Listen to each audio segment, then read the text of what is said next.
사면을 얘기했을까요? 그 정도의 문제를 당대표가 혼자 할 수가 없죠. 지난 연말 12월 달에 국회 여러가지 법안 처리, 예산안 처리, 공수처 처리 이런 문제 때문에 이낙연이가 청와대를 여러 번 방문을 했는데 최소한 2번의 모임에서 박근혜 대통령에 대한 사면을 이낙연이가 논의를 했다고 알려져 있습니다. 아마 문재인 나름대로 여러가지 긍정적인 어떤 얘기를 보였죠. 그러나 여러분 아시다시피 이 문재인이는 아주 비겁한 자입니다. 중요한 이슈 때 이 문재인의 목소리를 들어본 적이 여러분 있었습니까? 항상 이제는 어떤 이슈를 띄워놓고 여론의 눈치를 보면서 뭔가 잘 돼가는 것 같으면 그때 나타나서 모든 생색과 성공의 과실은 지가 다 따먹고 뭔가 좀 문제가 있고 여론이 안 좋다 그러면은 지는 모른 척 발대는 게 아주 장기인 친구입니다. 문제는 한마디로 비겁한 놈입니다. 이 비겁한 자가 박근혜 대통령을 내놓지 않을 수 없는 상황에 모든 방면에서 사면 얘기를 자기 입으로는 못하고 이 낙연이를 통해서 거론을 했다고 저희들은 믿고 있습니다. 자, 그렇습니다. 추미애와 윤석열이가 법무부 장관과 검찰총장이 서로 나가라 말라 네가 나가라 아주 정말 이거 아주 초등학교 애들 싸움 같은 짓거리를 3개월을 하는 동안 문재인이가 어디에 있었습니까? 문재인이 그냥 얼굴도 비추지 않고 그냥 뒤에 숨어서 어떻게 되나 눈치만 보고 있던 자가 박근혜 대통령 사면을 꺼냈습니다. 그러자 민주당에서부터 반발이 일어났습니다. 대깨문이 반발했습니다. 여러분 잘 아는 그 말 험하게 하기로 유명한 안민석이, 정청래 이런 자들이 대통령의 사면에 반대하고 나왔습니다. 그래서 이낙연이도 비겁한 친구죠. 1월 4일날 최고위원회를 열어가지고 사면 문제를 논의를 했는데 결론이 어떻게 나왔느냐. 아니 당사자가 사과도 하지 않고 반성도 하지 않는데 무슨 사면을 얘기하는 거예요. 그 어떤 거로 된 거네 그러는데. 그런데 여러분, 도대체 누가 누구를 보고 반성을 하라고 얘기하는 겁니까?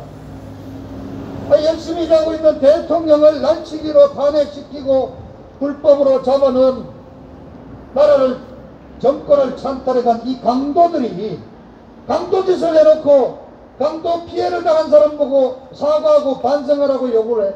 이거 세상이 거꾸로 해도 말이 안 되는 거 아닙니까? 억울하게 박근혜 대통령 잡아쳐놓고 정권까지 빼앗은 놈들이 뭐 반성을 해야지 풀어줘. 그런 사면 필요 없습니다. 옥중에 계신 박근혜 대통령 사면 요구한 적도 없고 부탁한 적도 없습니다. 그런데 또 며칠 있다가는 박근혜 대통령은 사면을 하는데 이명박이는 좀 있다가 풀어주겠다. 이게 뭡니까? 결론으로 한마디로 얘기하자면은 지난 일주일간 벌어진 상황을 정리를 하면은 이 문재인 이 좌파 입당은 지금 지지율이 취임 이래 최저로 떨어져 있고 부동산 정책에서 보듯이 24번이나 부동산 대책을 내놔도 집값은 폭등하고 전세값은 폭등하고 있습니다. 집값이 폭등해서 20대 30대 젊은 직장인들은 평생 50년을 벌어모아도 집 하나 살 수 없다 해서 지금 영끌이라 그럽니다. 영끌. 여러분 아시죠? 영혼을 끌어서라도 쉽게 말하면 악마한테 영혼을 팔아서라도 대출을 받고 사채를 써서 주식 투자를 하거나 빨리 싼 아파트를 갭 투자를 해야 된다고 지금 우리 젊은 청년 직장인들이 전부 5천만원 1억씩 빚지고 있습니다. 전세값 폭등하니까 전세 금지 3개 법안 냈지만 전세값 계속 폭등하니까 지금 세입자들은 전세값을 마련하지 못해서 변두리로 나가면서 울음을 터뜨리고 있습니다. 그런가 하면은 집 한 칸 가지고 은퇴한 우리 은퇴자들은 종부세가 오르고 재산세가 막 오르고 심지어는 의료보험까지 40% 올리면서 돈을 있고 증만 있고 현금은 없는 우리 은퇴자들은 올라가는 세금 때문에 그냥 분통을 터뜨리고 있습니다. 이렇게 무능한 정권, 이제 정권 말기에 도달해서 이미 레임덕은 시작이 되었습니다. 그래서 어떻게인가 이 레임덕을 한번 돌파해볼까 하고 찾아낸 그 묘수라는 게 박근혜 대통령에 대한 사면이었는데 이제 대깨문들이 들고 나와서 반대합니다. 그렇습니다. 그동안 이 대깨문들, 대가리가 깨져도 문재인을 지지한다는 이 대깨문들이 문재인의 정책을 지지하고 문재인의 든든한 지원군이었지만은 자, 문재인이가 이제 정권 말기에 힘없는 레임덕으로 빠져들으니까 대깨문이 이제 문재인이 발목을 거꾸로 잡습니다. 뭐? 박근혜를 풀어줘? 절대 못 풀어줘. 네가 왜 풀어줘? 자, 그렇습니다. 이 문재인 이 좌빨 정권은 이러한 궁지에 몰린 상태에서도 박근혜 대통령을 포함한 전직 대통령 2명에 대한 이 사면을 그저 정치적인 꼼수로 활용을 하고 있습니다. 창피합니다. 장난을 칠 게 있고 안 할 게 따로 있죠. 대한민국의 지난 70년 헌정사에서 보수 대통령들은 물러나기만 하면 감옥으로 보냈습니다. 현재도 지금 2명의 전직 대통령이 구속되어 있습니다. OECD 선진국가 중에. 이건 대한민국의 국가의 격의 문제입니다. 더구나 나이 70의 고령인 2 대통령, 더구나 젊은 여성 대통령, 나이 70에 홀로 살은 이 여성 대통령을 4년 가까이 지금 묶어두고 있는데 많은 사람들이 돌아섰습니다. 지나보니까 박근혜 대통령 잘못한 게 하나도 없더라. 명동 시민 여러분 잘 아십니까? 네, 여러분을 위해서 한마디 드리죠. 서울대학교 재학생과 졸업생들이 운영을 하는 이른바 인터넷 단톡방이 있습니다. 선우라이프라는 게 11월 말에 거기에 글이 올랐습니다. 어느 젊은 서울대 재학생이 지금 생각해보니까 박근혜 대통령님이 다 옳았다. 잘못한 게 없더라. 그래서 대통령님 정말 죄송합니다 하는 제목의 글을 올렸습니다. 그 당시에 언론 보도를 통해서 박근혜 대통령이 재벌 기업들로부터 돈을 수십억 수백억씩 받아먹은 것처럼 알았는데 지금 보니까 단돈 한 푼, 1원 한 푼 받은 적이 없고 이 문재인 정권, 이 운동권 떨거지들이 나임이다, 무슨 옵티머스다, 3억 펀드 만들어서 1조, 2조씩 챙겨가지고 그 중에 5천억씩 챙겨먹고 외국으로 튀고 펀드는 부도내버리고 이런 꼴들을 보니까 진짜 나쁜 놈들은 이 운동권 좌빨들이다. 죄송합니다, 대통령님. 정말 당시 잘못 알았습니다. 이러한 내용으로 여러분 13가지 항목에 걸쳐서 대통령님 죄송합니다 하는 글이 올랐습니다. 작년 한 해 동안 최고로 댓글이 많이 달린 선우라이프의 글이었습니다. 그렇습니다. 이제 젊은 20대 대학생들까지도 박근혜 대통령이 억울하다. 더구나 구치소에 코로나가 막 지금 확진이 되고 있는 상황에서 대통령을 빨리 병원으로 옮기고 이제는 석방해 줘야 된다는 여론이 지금 형성이 되고 있는 것입니다. 이러한 엄중한 상황에서 문재인이가 한번 꺼내본 이 박근혜 대통령 사면에 대한 이 카드도 결국은 이 문재인 좌빨 정권은 정치적인 꼼수로 이거를 장난을 치고 있다는 결론에 도달했습니다.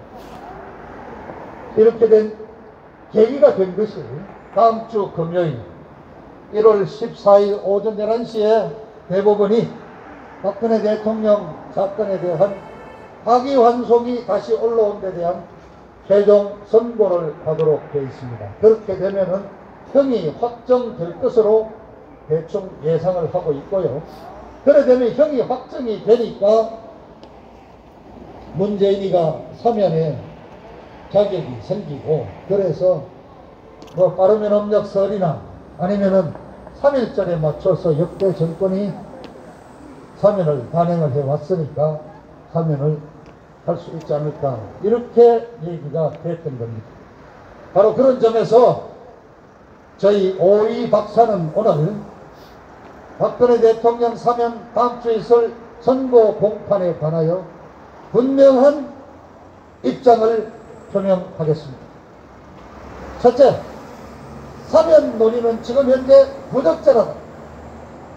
다음 주에 있는 대법원의 선고 공판에서는 김명수 대법원이 정말 마지막으로 단 한 번이라도 사법 정의를 세울 수 있다면 박근혜 대통령에 대한 파기환송심을 다시 한번 무죄 취지로 파기환송해야 되는 것입니다.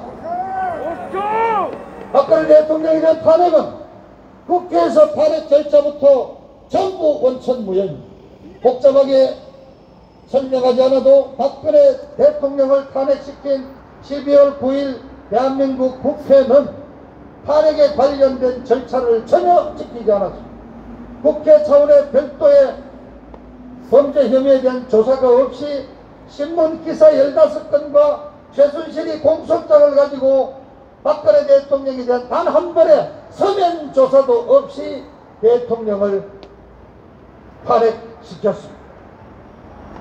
그리고 탄핵 사유로 11가지를 들었지만은 그 한 건 한 건 매 건마다 국회 표결을 거쳐야 되는 최소한의 절차도 거치지 않았습니다.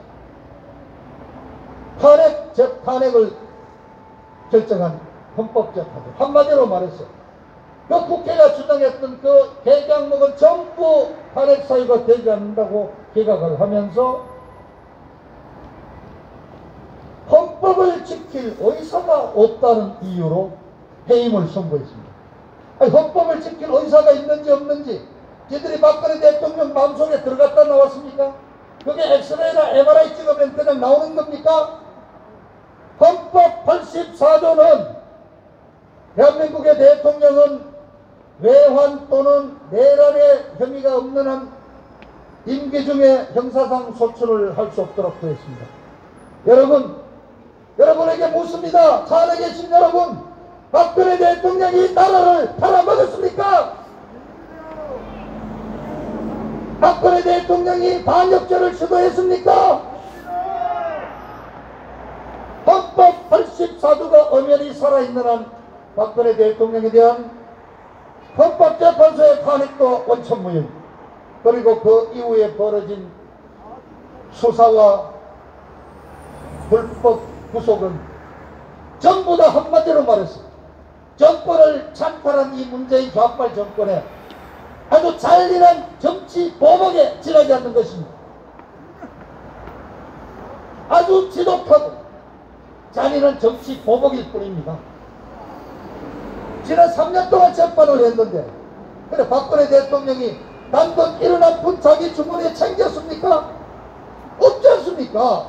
그렇게 들었는데도 없지 않습니까? 그런데 최순실이와 경제 공동체입니까? 최순실이가 뇌물 받은 것도 박근혜가 받은 거로 친다. 아니 대한민국 법을 고사하고 전 세계 법에 이런 법이 있습니까? 그래 최순실이와 우리 대통령이 경제 공동체라는데 그래 두 분이 통장을 같이 쓰고 비밀번호 나눠 가지면서 도장도 같이 쓰고 있습니까? 그게 경제 공동체인데 최순실하고 같이 그래 살긴 합니까? 이게 무슨 얘기입니까 도대체? 또 한 가지, 이재용 삼성 회장을 청와대에서 만났는데 그때 삼성그룹 승계를 도와달라는 청탁을 했다는데 했다는 사람도 없고 들었다는 사람도 없고 아무런 증거가 없습니다. 그러니까 만들어낸 또 개념이 뭐냐? 묵시적 청탁이래. 아니 이재용이 아무 말도 안 하고 삼성전자 반도체 얘기하다 나왔는데 묵시적으로 이미 다 부탁했대요.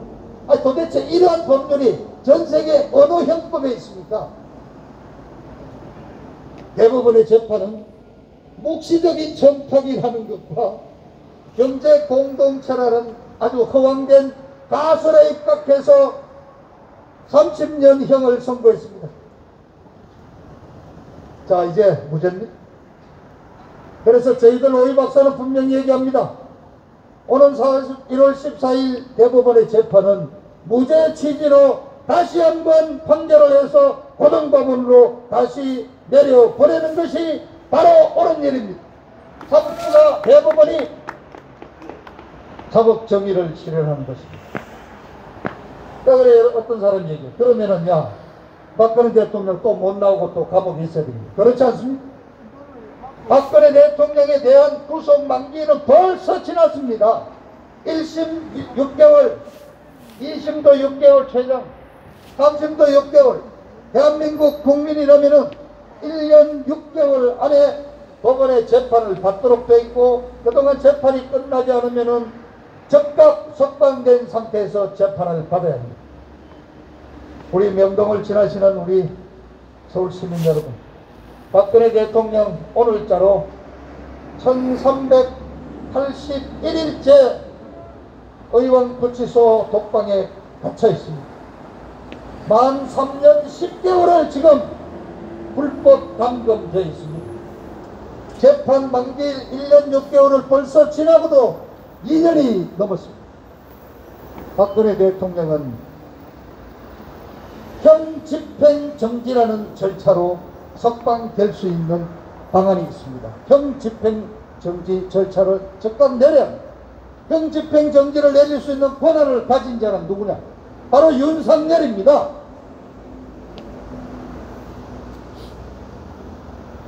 오이 박사 입장은 분명합니다. 4월 14일 대법원 재판에서는 다시 한번 무죄 취지로 파기환송을 해야 합니다. 그리고 윤석열은 즉각 불법 구금되어 있는 박근혜 대통령을 형집행정지로 즉각 석방할 것을 요구한다. 자, 문재인 장난 밑에서 저 추미애 라는 법무부 장관과 윤석열이라는 검찰총장이 석 달 동안 싸우는 동안 윤석열이가 마치 문재인 것은 독재 정권에 대항하는 민주투사라도 됐냐 검찰청 앞에 축하 화환을 보내고 벌써 윤석열이 대권 후보로 모시자는 얘기까지 나옵니다만은 박근혜 대통령에 대한 특별검사의 수사관으로 들어가서 그냥 이것저것 때려 맞춰 가지고 30년형 징역을 때려 맞춘 그 법 규정을 뜯어 맞춰서 형량을 때린 하수인에 불과한 것이 윤석열의 실체입니다. 고시를 9번만에 대고 계속 인사 때마다 무등에서 지방 돌아다니던 자가 저 정권을 찬탈하는 좌파 정권에 빌붙어 가지고 무고한 대통령을 감옥에 쳐넣고 그 공로로 검찰총장 벼락 출세한 자가 윤석열의 다름 아닙니다. 만약 그 윤석열이가 최소한의 법조인의 영심이 살아있다면 지금 가진 권한으로서 박근혜 대통령을 즉각 형집행정지로 석방을 하고 국민들에게 어지 무고한 죄를 만들어 엮었던 그 잘못에 대해서 통렬한 참회와 반성과 정중한 사과를 해야 할 것입니다. 그렇습니다. 다시 한번 말씀드리지만 오는 14일 대법원 재판에서는 무죄 취지의 파기환송을 다시 한번 요구하며 윤석열 검찰총장은 형집행정지로 박근혜 대통령을 석방할 것을 요구를 합니다. 그러나 현실은 현실입니다. 지금 김명수 대법원이 박근혜 대통령에 대한 무죄 판결을 내릴 가능성은 없다고 봐야 됩니다. 그런 점에서 형이 확정되고 사면을 하든 어떤 식으로든 박근혜 대통령을 석방해 준다면 우리는 기꺼이 대통령의 석방을 환영한다는 말씀 드립니다. 그렇습니다. 이제 대통령은 나오셔야 해요. 그리고 박근혜 대통령은 분명히 밝혔습니다. 이미 1심 재판이 만기가 됐고 그것을 검찰과 법원이 공모해서 구속영장을 재연장할 때 2017년 10월 16일 결심 공판에서 더 이상 사법 정의를 기대하지 않는다. 그리고 모든 법적 투쟁을 포기한다고 이미 선언하시고 즉 홀로 요한구치소 독방에서 문재인 정권에 대한 아주 비장한 정치 투쟁을 벌이고 계십니다. 박근혜 대통령은 단 한 번 형의 확정을 요구한 적도 없고 가명을 요구한 적도 없고 사면을 부탁한 적도 없고 사면을 거론한 적도 없습니다. 우리 박근혜 대통령을 사랑하는 우리들은 어떠한 형식이든지 문재인 정권이 조속한 시일 내에 박근혜 대통령을 석방해 주기를 바랍니다. 그렇습니다. 이미 사실은 석방된 거나 마찬가지입니다. 왜냐? 문재인 자체가 박근혜 대통령에 대한 사면을 거론했다는 것이 이미 문재인이가 이제 궁지에 몰린 겁니다. 자, 마지막 임기 5년차 레임덕에 이미 들어가서 민주당 대깨문들이 이미 문재인을 떨어진다. 왜냐? 이제 더 이상 문재인한테 신세질 게 없습니다. 공천받을 일 없습니다. 문재인은 이제 1년 남짓 남았지만은 4월 달에 이미 서울시장, 부산 보궐시장 보궐선거 치르다가 정치바람 불다가 7월, 8월 되면은 이미 당내 대통령 후보 경선한다고 난립니다. 선거는 내년 3월 7일로 정해져 있습니다. 이미 가을 접어들면 대통령은 없습니다. 이미 차기 대통령 누구냐? 영리한 민주당 국회의원들이라면 어느 놈한테가 붙는 게 더 빠르냐? 저 이낙연이한테 붙어야 되느냐? 이재명이한테 붙어야 되느냐? 응? 아니면 저 김경수가 다시 살아나나? 임종석이한테 붙어야 되나? 혹시 북한의 김정은이가 누구를 찍을까? 그럼 평양 쪽으로 빨리 안테나를 돌려야 되네? 이런 짓 하는데 문재인이 쳐다봅니까? 문재인이는 지금 딱 두 가지만 관심을 가집니다. 첫째는 어쨌든 이 30%도 안 되는 이 지지율이지만 탈 없이 어쨌든 내년 봄까지 버텨가지고 임기 다 채우고 물러나는 것이고, 두 번째는 임기 끝나고 양산으로 가서 그동안 챙겨놨던 돈 갖고 평생 거의 홀식하면서 편안하게 두 다리 뻗고 잠자는 겁니다. 좋게 말해서 이런 거고, 더 솔직하게 말하면은 지금 문재인의 가장 큰 관심사는 퇴임 후에 감옥수 다시 앉혀박히는 것만 바라보고 있는 겁니다. 그러니까 문재인이는 지금 이제 정리를 해야죠. 지가 저질렀던 저 쓰레기 XX는 치우고 지나가야죠. 그러니까 다음 후임자한테 책 안 잡히려고 어쨌든 지가 저질러 놓은 쓰레기 X 덩어리는 치우고 가야 되니까 이제 무슨 국민 통합이다 이런 얘기하면서 박근혜 대통령에 대한 석방을 얘기하지 않을 수가 없게 돼 있고, 지가 감옥에 다시 들어가지 않으려면 어떤 식인가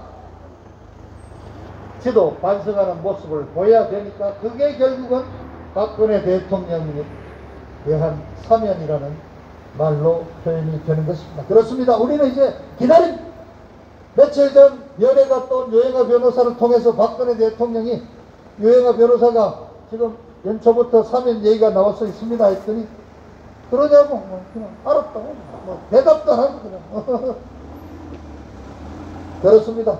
우리는 박근혜 대통령이 1381일째 서청대 구치소 독방에서 진행하고 있는 이 비장한 이 정치 투쟁을 끝까지 지지하면서 박근혜 대통령 건강과 석방을 기원합니다.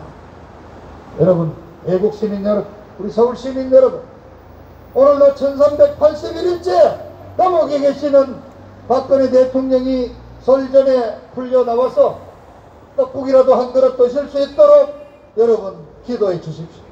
도와주십시오. 마음으로 격려를 해 주십시오.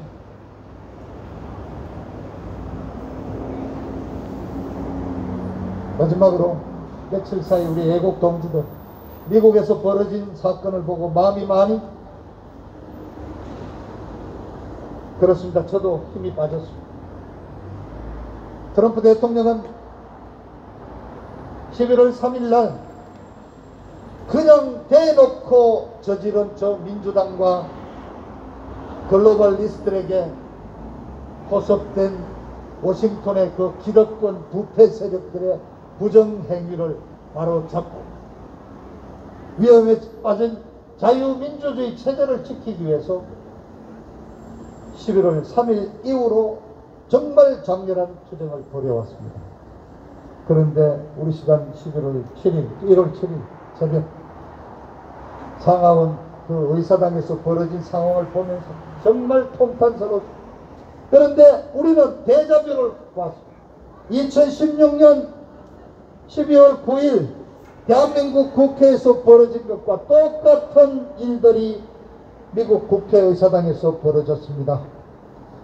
우리 쪽에 김무성이와 유승민이가 있었다면은 그곳에는 공화당 원내대표 미치 매코넬이 있었고 트럼프 대통령의 가장 절친한 친구라면서 심지어 이번에 트럼프 대통령의 부정선거 이 진상운동에 보태서 달라고 돈을 50만 불 기증을 했던 린지 그레이엄 법사위원장, 미트 롬니 군사정보위원장, 이런 자들이 배신했습니다. 또 황교안이가 나왔습니다. 대통령과 4년 동안 행동을 같이 했던 펜스 부통령이 배신을 열었습니다. 척견들이 하나둘 배신했습니다. 펜스가 의사봉을 잡고 바로 의회에 보내는 메시지를 낭독했는데 그 내용이 뭐냐?